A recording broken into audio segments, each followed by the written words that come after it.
Hello everyone. So let's solve this problem. Uh, let's read the question first. It is given that the half-life is 10 minutes for radiator material. Initially there are 600 number of nuclei and out of them 450 nuclei disintegrate. So we have to find the amount of time taken for disintegration of 450 nuclei. Let's solve this. Now to understand the question, here n0 is the initial number of nuclei. N dash is equal to the disintegrated number of nuclei. Once we take the difference, the n gives us the number of remaining nuclei, that is equal to 150, right?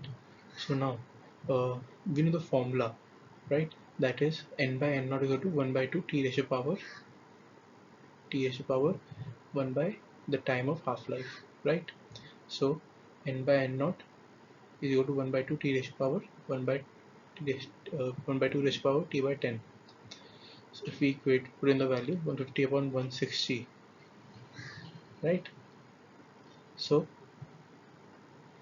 equating it further, 1 by 4, cancelling them out, t by 10. Now we know 1 by 2 square is equal to 1 by 2 t by 10. So if we equate 2 equal to t by 10, we get t equal to 20 minutes.